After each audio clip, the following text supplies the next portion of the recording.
بسم اللہ الرحمن الرحیم۔ السلام علیکم ناظرین، آج 10 نومبر بروز منگل سعودیہ کی تازہ ترین خبروں کے ساتھ بسمہ نیوز سے آپ کو خوش آمدید۔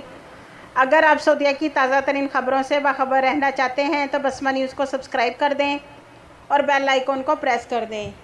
لکڑیوں کی غیر قانونی فروخت پر گرفتاریاں۔ سعودی اسپیشل فورسز برائے ماحولیاتی سلامتی نے دارالحکومت ریاض میں لکڑیاں فروخت کرنے والوں کو گرفتار کیا ہے۔ سعودی نیوز ایجنسی واس کے مطابق یہ گرفتاریاں جنگل اور ریجن لینڈ قانون کی خلاف ورزی کرنے کے الزام میں ہوئی ہیں۔ مقامی لکڑیوں کی فروخت یا نقل و حمل سے منع کرنے والے قواعد و ضوابط کے تحت اس قانون کا اطلاق ایسے افراد پر ہوتا ہے جو مختلف جگہوں پر آگ جلانے کے لیے لکڑیاں فروخت کرتے ہیں یا خریدتے ہیں، جس کے باعث ماحولیاتی آلودگی میں اضافہ ہوتا ہے۔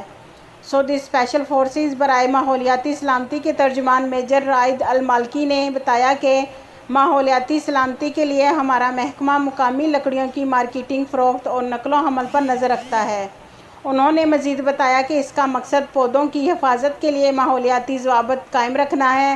خلاف ورزی کرنے والوں کے خلاف قانونی کارروائی کی جاتی ہے۔ مسروقہ گاڑیوں کے پرزے فروخت کرنے والا گروہ گرفتار۔ سعودی عرب کے علاقے مکہ مکرمہ میں پولیس نے مسروقہ کاروں کو پرزوں میں تبدیل کر کے فروخت کرنے والے ایک غیر ملکی گروہ کو گرفتار کیا ہے۔ سعودی خبررساں ادارے SPA کے مطابق کے ترجمان محمد الغامدی نے بتایا ہے کہ گرفتار ہونے والے 2 رکنی گروہ کا تعلق سوڈان سے ہے۔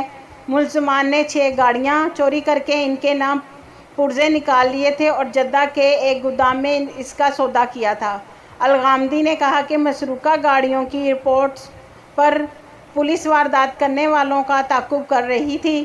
ترجمان نے بتایا کہ دونوں ملزمان کو حراست میں لے کر ان کے خلاف FIR درج کر لی گئی، انہیں پبلک پراسیکیوشن کے حوالے کر دیا گیا ہے۔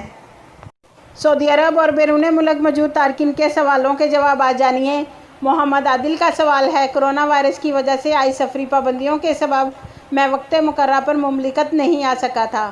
معلوم یہ کرنا چاہتا ہوں کہ کورونا کی پابندیوں کے دوران میرا پاسپورٹ ایکسپائر ہو گیا تھا، جس کے بعد نیا پاسپورٹ بنوایا۔ اب سعودی عرب واپسی کے لیے فلائٹ بک کرا لی ہے۔ کیا میں نئے پاسپورٹ پر مملکت آ سکتا ہوں جبکہ نئے پاسپورٹ کا اندراج جوازات میں نہیں؟ اس صورت میں کیا کیا جائے گا؟ اس کا جواب یوں ہے، بین الاقوامی سفر کے لیے کارآمد پاسپورٹ درکار ہوتا ہے۔ آپ کا تمام ڈیٹا پرانے پاسپورٹ نمبر پر جوازات کے سسٹم میں فیڈ ہے، اس لیے آپ مملکت آتے وقت پرانے پاسپورٹ کے ساتھ نیا پاسپورٹ اٹیچ کر دیں۔ ایئرپورٹ پر دونوں پاسپورٹ کاؤنٹر پر دکھائیں، جس سے آپ کی انٹری ہو جائے گی۔ اگر ایئرپورٹ پر کاؤنٹر والا ہی نئے پاسپورٹ کی انٹری کر دیتا ہے تو بہتر ہے، بے صورت دیگر آپ کو نئے پاسپورٹ کا ڈیٹا جوازات کے سسٹم میں فیڈ کرانا ہوگا، جسے عربی میں نقل معلومات کہتے ہیں۔ نقل معلومات کے لیے آپ خود جوازات نہیں جا سکتے، بلکہ آپ کا کفیل یا کمپنی نئے پاسپورٹ کی انٹری اپنے ابشر سسٹم کے ذریعے کریں گے۔ بعض حالات میں ابشر سسٹم نقل معلومات سے نہیں ہوتی، اس کے لیے کمپنی کا نمائندہ جو قانونی طور پر جوازات جانے کی اہلیت کا حامل ہو، وہ آپ کے نئے پاسپورٹ کی انٹری جوازات کے سسٹم میں وزارت تجارت کی 511 اداروں کے خلاف کارروائی۔ سعودی وزارت تجارت کی تفتیشی ٹیموں نے گزشتہ 4 ہفتوں کے دوران مملکت بھر میں 8620 چھاپے مار کر 511 خلاف ورزیاں ریکارڈ کی ہیں۔ تجارتی ادارے صارفین کی صحت و سلامتی کے حوالے سے غفلت کے مرتکب ہو رہے تھے۔ کورونا سے بچاؤ کے لیے حفاظتی تدابیر کی پابندی نہیں کی جا رہی تھی۔ سعودی خبررساں ادارے SPA کے مطابق وزارت تجارت نے 511 اداروں کے خلاف قانونی کارروائی کی ہے۔ SOPs کے حوالے سے قانون یہ ہے کہ خلاف ورزی پر 10,000 ریال جرمانہ ہے، جبکہ ایک سے زیادہ بار خلاف ورزی پر جرمانہ دوگنا اور پھر ادارے کو سیل کر دیا جاتا ہے۔ تجارتی مرکز کے اندر یا باہر ملازمین یا صارفین کے اجتماع پر فی کس 50,000 ریال جرمانہ کیا جا رہا ہے۔ تاریخی ورثے میں تخریب کاری کرنے پر 1 ماہ قید 10,000 ریال جرمانہ۔ سعودی عرب کے تاریخی ورثے میں تخریب کاری کرنے پر کم از کم 1 ماہ قید اور 10,000 ریال جرمانہ ہوگا۔ سبق ویب سائٹ کے مطابق خادم الحرمین شریفین پروگرام برائے تحفظ آثار قدیمہ، تہذیب و ورثہ نے کہا ہے کہ تاریخی اور تہذیبی ورثہ قومی دولت ہے جس میں تخریب کاری کرنے کی کوشش جرم ہے۔